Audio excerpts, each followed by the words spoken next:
Thank you so much, Mr. Pollack, for your time and being with us today. Let's start with the snapback. Currently, and as the moment, the snapback officially has been triggered. What we would expect in next few critical weeks and days regarding to this sanction? Right now, the big issue is that the Russians and the Chinese are trying very, very hard to prevent the actual implementation of the snapback of the sanctions, bringing the UN sanctions back into play against Iran. So what we've seen is already a couple of moves by Russia and China to delay the implementation of the snapback. So far, they've not worked, in part because of some of the problematic language that the Russians have included, trying to make it seem like the sanctions could never be reimposed on Iran. The Europeans have very steadfastly refused that. But it's possible that in the weeks ahead, the Russians will come around with a new resolution that might delay the imposition of snapback. Because one of the biggest issues out there is just how much impact the snapback would actually have on Iran. The truth of the matter is that the heaviest impact on Iran is from the American sanctions. And of course, those are already in place. Snapback would probably add a little bit more in terms of the economy, but it's much more important because of the psychology. And so for those reasons, if the Europeans and the United States felt like the Russians and Chinese would be willing to come on board with the enforcement of the sanctions, or that this could put additional pressure on the Iranian regime, then the Europeans might agree to delay the implementation of snapback. But those are the only circumstances that I could imagine them doing so.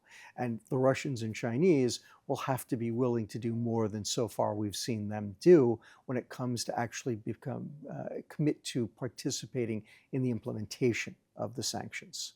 How do you see the possible reaction by Iranian government? Do you see any kind of tactical concession to buy time again, or any kind of more aggressive reaction? So I think this is a very big question for those of us who watch Iran but have no real insight into what the supreme leader and his closest advisors are thinking. We could certainly imagine circumstances where the Iranians probably could make some key concessions that would get the Europeans to be willing to delay snapback. It's just not clear that he would be. For instance, a very big issue in these negotiations right now is the question of the access of the IAEA inspectors to various Iranian sites, and in particular, to knowing the status of Iran's highly enriched uranium. If the regime were willing to give the IAEA access to some of those sites, if it was willing to allow the IAEA to see where that highly enriched uranium was, yes, then I think under those circumstances, you could easily imagine the Europeans and the United States agreeing to a delay. And again, as an outsider, I think that should be easy for the Iranian regime to agree to. What we've seen is the regime sees things very differently. And at least what we've heard from the Iranian press and from various other sources is that you have members of the regime who are saying we can't allow them access to it because then that will allow the Israelis to target whatever it is that they get to see. And so that suggests that we may be much farther apart and that it may be less likely that the regime will do anything that could buy them some relief from the snapback sanctions. As you mentioned in your earliest point, do you believe the sanction in 2025 still, does matter for Iranian, or based on what you mentioned, they are easily learned how to beat them, right? So I think at least what we see from the outside is both. I think that on the one hand, we see a regime that has decided that it can live with the sanctions, that it can avoid the sanctions in certain ways, that certainly their own wealth is protected from the sanctions, and that they are willing to continue to repress the people so that even the impact of the sanctions on average Iranians doesn't really affect the regime. But on the other hand, I think it's very clear that the sanctions are contributing to the unhappiness, to the misery of the Iranian people. Of course, we should always remember that the sanctions are really only one part of that. It's also the corruption, it's also the mismanagement of the economy by the regime itself. So the sanctions are part of the economic burden carried by average Iranians. And I think that's a heavy burden. But as I said, what we've also seen is that the regime has managed to immunize itself from the impact on the people. And regarding to the sign and next step by Iranian government, as they mentioned about withdrawing from NPT, do you think how this would affect the NPT treaty? So I think that it would have a very profound impact on global politics. I think that it would have an important impact on how other countries see Iran. In particular, we should always remember the Chinese absolutely do not want to see Iran acquire nuclear weapons. That would be very problematic for them. And for the same reason or similar reasons, the Chinese do not want to see Iran violate the NPT. They want the NPT to be seen as a strong document and a strong barrier to other countries acquiring nuclear weapons. I would say the same, at least in theory, for the Russians. In theory, the Russians don't want the Iranians to have nuclear weapons. In theory, the Russians would like the NPT to remain a strong barrier to countries acquiring nuclear weapons. In the case of the Russians, though, I think it's clear that Mr. Putin is so desperate to get assistance for his war against Ukraine that I think even his commitment to preventing Iran from acquiring nuclear weapons may be wavering. Although, of course, he hasn't helped them yet. That's very important. And he did not help them all through the Israeli military operations against Iran. That too is very, very important. But again, it's important to recognize that most countries in the world, starting with Russia and China, but also including obviously the European powers, the United States, don't want to see the NPT violated. And I think that's why the Iranian regime has been very, very careful about how it has gone about building its nuclear program. It is mostly concentrated on uranium enrichment, which is technically allowed under the NPT. And it has tried very hard to hide its pursuit of the nuclear weapon itself, because of course that would violate the NPT. And since the Israeli-Iranian war, it's been noteworthy to me that the Iranian regime hasn't said, we're leaving the NPT and we're going to build nuclear weapons, something that they had threatened before the Israeli attacks that they would do if they ever were attacked. But I think that they understand that if they cross that line, if they do leave the NPT, they'll lose the Russians, they'll lose the Chinese. That's too dangerous for them. I'll also say that I think that they recognize that leaving the NPT could trigger a new round of both American and Israeli military operations against them. So it's not surprising to me that they have decided not to leave the NPT. What I'll finally say is, I'm not sure that that means that the regime is not pursuing a nuclear weapon. At this point in time, and we've heard any number of voices out there say that we have to, Iranian voices, regime voices say, we have to have a nuclear weapon because that's the only way to deter further attacks on Iran. I think now, if the regime were going to do that, they would do it without withdrawing from the NPT. They would be quiet about it. In fact, they might say to the Israelis and the Americans, well, you said you obliterated our nuclear program. There's nothing left to see. So we're not going to withdraw from the NPT, but we're also not going to give the inspectors access because there's no point in it. We have no nuclear program. All the while, underground, building a weapon. That's what worries me. Which kind of sign we should watch in Iranian behavior as an indicator that they are, moving the hedging side and literally starting to building a bomb? So this is where things get very, very difficult because the smart way to do things would be, as I said, to say nothing and just do it all underground. But I'll put it this way, I would be more concerned if the Iranians came out and said our nuclear program was obliterated. President Trump is exactly right. We have nothing. The fact that they're trying to insist that no, it really didn't set them back very far, it's not a big a deal, to me is more interesting because it's more consistent with Iran trying to puff itself up, the regime trying to puff itself up, than trying to convince everyone, don't pay attention to what we're doing. I said, that's the danger.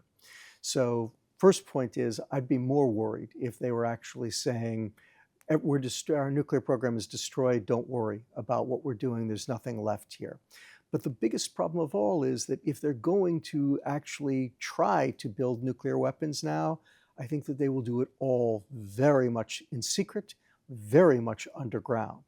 And therefore, what the regime said, what the regime does is not terribly important. It's really about what can American intelligence, what can Israeli intelligence, what can European intelligence find out about what they may be doing in secret. And I'll just say there that I think given how remarkable Israeli intelligence has proven to be in Iran, as well as in Lebanon and elsewhere, my guess is that the regime will be very, very cautious about how it goes about trying to build a nuclear weapon, and probably won't start again for some time, because they do, and we've seen this, right? They do have to get rid of everyone they think might be a spy, which is what we're seeing with all these purges and executions going on in Tehran. Then, based on what I realized from what you mentioned, that means in next few weeks or month, we shouldn't expect any kind of reaction from Iranian. And the main question would be, what about the U.S. and Israel? Would you consider, or can you imagine any kind of military strike, at least from the U.S. side again on Iran? Sure, it's conceivable to me that the United States would strike Iran again. I think that it's unlikely. First, President Trump has said that the Iranian nuclear program is obliterated, right? And he's not going to want to go back on that statement, right? He's not going to want to have to start bombing again, which would make it clear that it wasn't obliterated. Second, he clearly wants a deal with Iran. We've heard it from his own mouth. We've heard it from the mouths of his cabinet members and his other envoys that what he's really looking for right now is a deal with Iran, in part because he wants a Nobel Peace Prize.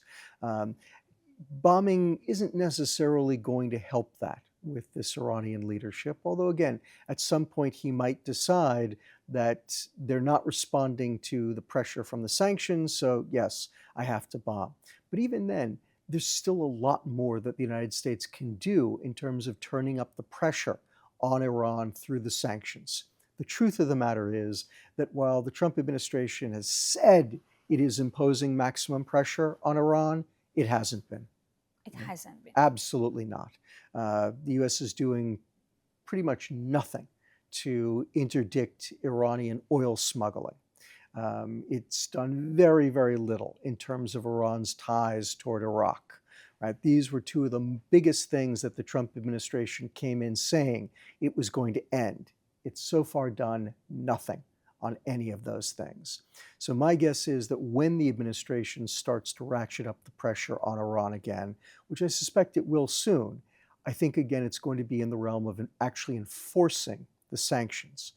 But could they decide to mount a military strike? Possibly. I think it's far more likely that the Israelis might strike again.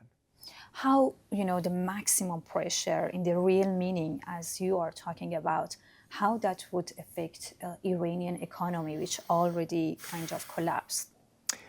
So if the Trump administration decided to really enforce maximum pressure, it could have a very profound impact. Again, right now, Iran is smuggling 1.5, 1.7 million barrels of oil per day. The U.S. could cut that back easily to 500,000, maybe even 300,000 barrels per day.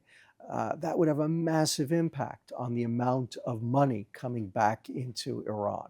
It would shrink the amount of foreign capital coming into Iran, as I'm suggesting, by several times over. And as you point out, the the situation is bad enough in Iran. People are suffering enough as it is. And so if the United States were to do that, that in and of itself would have a very big impact. Then you add to that the ties between Iran and Iraq, where the regime is getting all kinds of foreign currency using the Iraqi banking system, smuggling oil through the Iraqi oil system. Again, you could have a very severe cut in the amount of hard currency coming into Iran from those quarters. And so you could see very, very severe impact on the Iranian economy. Again, my guess is the regime will be fine.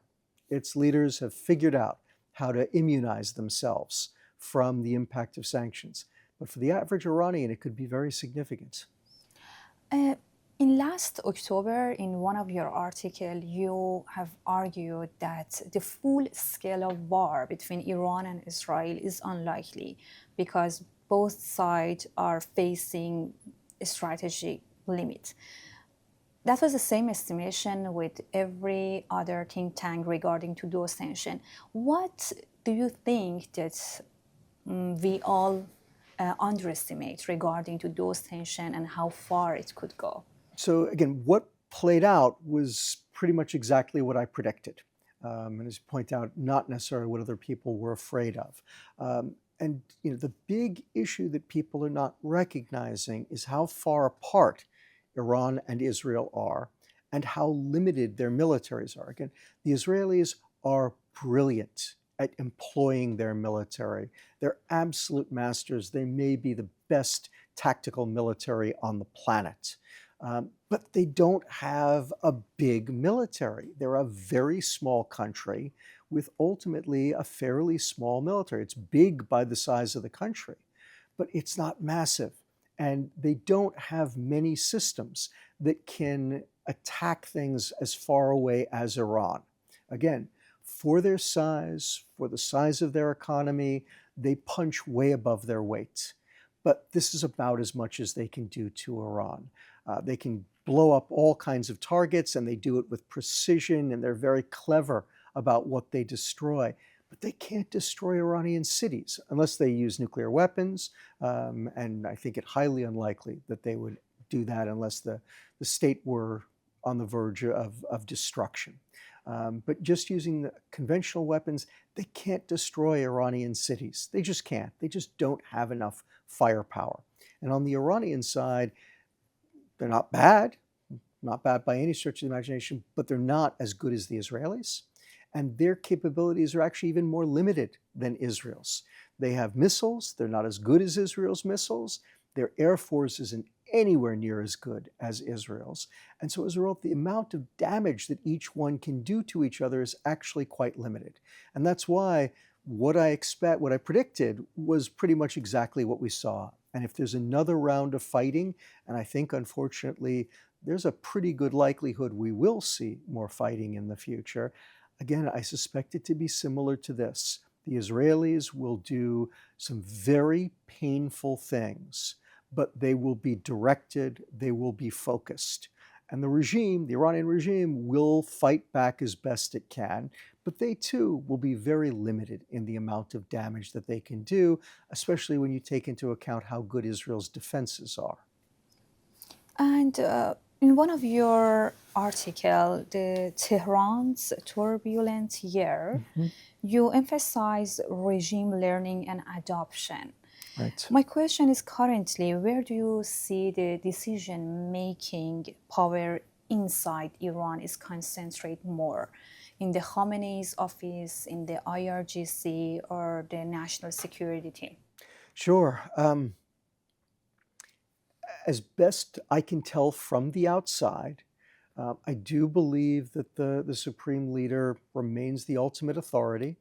I think people were very hopeful right after the Israeli-Iranian war that this had diminished the leader's power. I don't think that there's any evidence of that. He seems to be as much in control as he ever has.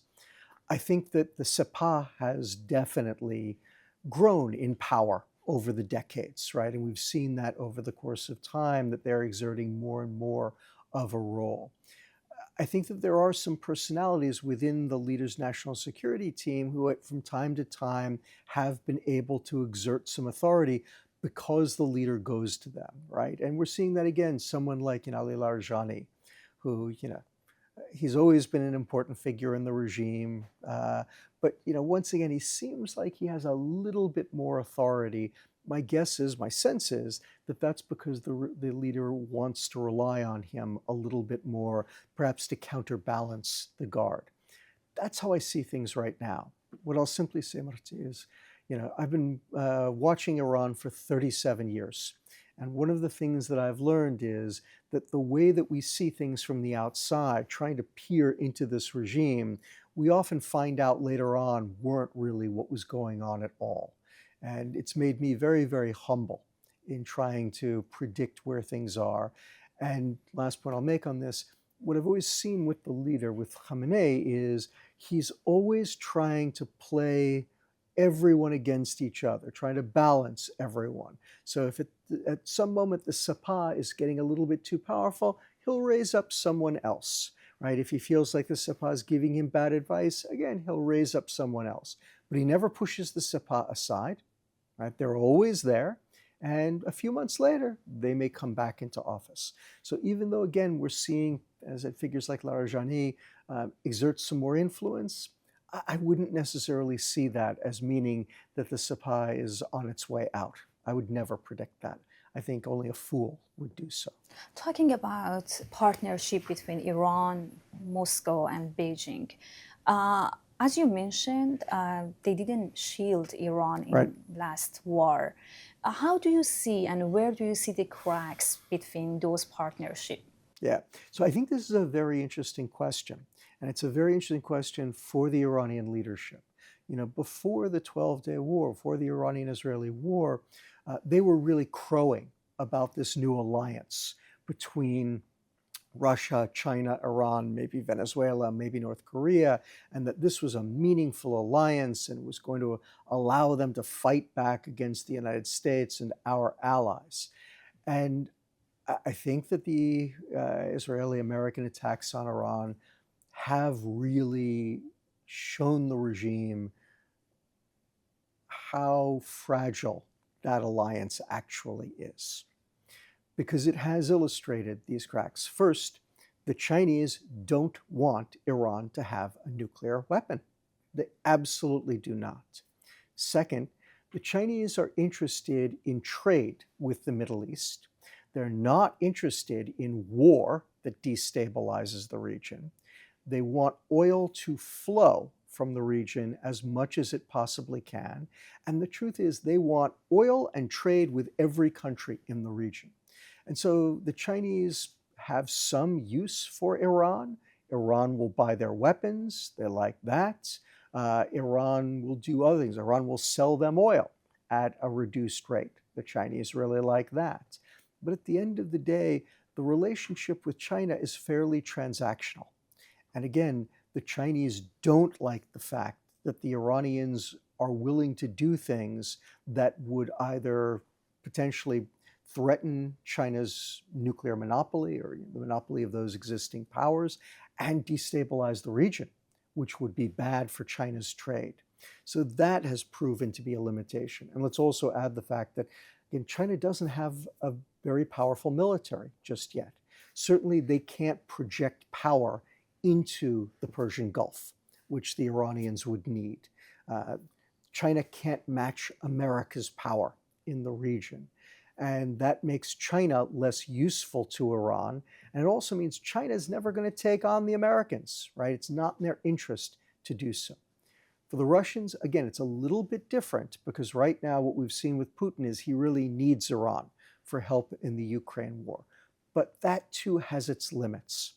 Russia doesn't really want Iran to have a nuclear weapon either.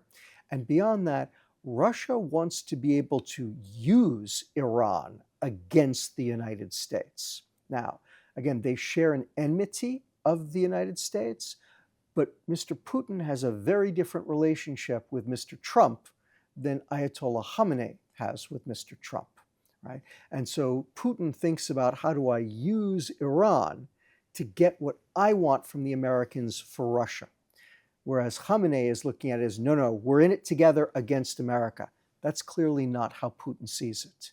So again, I think that the war did, exactly as you're suggesting, reveal some very important differences in how Russia thinks about the relationship, how China thinks about the relationship. And I think that's part of what I suspect the Iranian regime has learned as well, is that this alliance that they thought was so tight and was going to allow them to confront America and Israel isn't. And final question on Iran militia in the region. How do you Uh, assess Iran influence on all those groups, Hezbollah, Hamas? so I think this also is a very, very important question. And I'll make two big broad points. The first is, and again, I could be wrong about this, but what I see coming from the war has been a determination by Ayatollah Khamenei to go back to his old pre-October 7, 2023 strategy for the region, which is slow, under the radar, support militias, support terrorist groups, support insurgent groups. Don't fight the Americans or the Israelis at the conventional level, because he understood back then that America and Israel are far more powerful than Iran in a conventional fight, and Iran will inevitably lose that fight. So much better to stay under the radar. October 7, 2023, I think that he got ahead of himself. He got carried away. He saw Hamas strike this blow, and then the Hezbollah come on, and the Houthis come on, and he thought, yeah, we can do real damage to Israel with this kind of a conventional fight, and we have our own ballistic missiles, and we have our own drones, and Israel will be deterred from attacking us. And he's now learned that that's not the case at all. And I think that as a result, again, that was true with the militias as well. He had the militias attacking Israel, courting an Israeli counteroffensive, which we then saw, and it was devastating. Right? Hezbollah has been devastated. Hamas has been devastated. The Houthis less so, but the Israelis have done some very painful things to them as well. So for all of these reasons, my sense is that Khamenei is going back to the original grand strategy. Everyone lie low for now.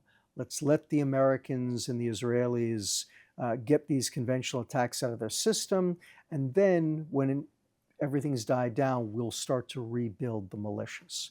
And that's my guess, is he's going to. And I see what he's doing in Lebanon makes perfect sense, saying to Hezbollah, go ahead, pull out of the south, give that up to the Lebanese armed forces, consolidate your control over the Bekaa, over the central Bekaa, and someday we'll be back.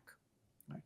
Now, the other side of that is specifically what you asked, which is, what has this meant for the militias themselves?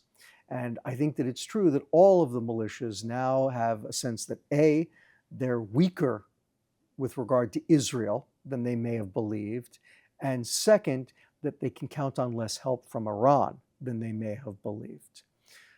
Do I think that that means, though, that they're going to decide to abandon the alliance with Iran and do something else? No, I don't, because they don't really have an alternative. When you look at what they're all trying to do, the only country in the region that wants to support them, ideologically, militarily, economically, politically, diplomatically, you name it, the only country that's really willing to support them is Iran.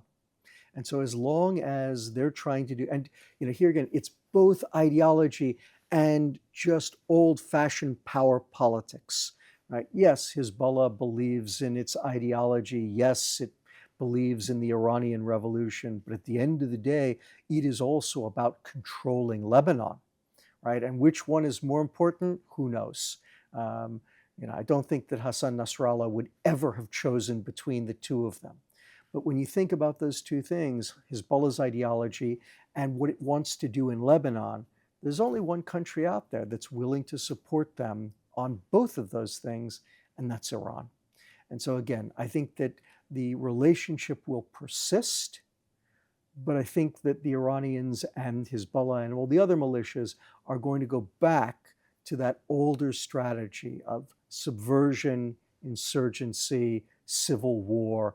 Don't directly confront the Israelis or the Americans, because that just provokes a conventional war that the Israelis and Americans are going to win. Thank you. Thank you so much, Mr. Pollack, for your time and this timely interview. It is my great pleasure.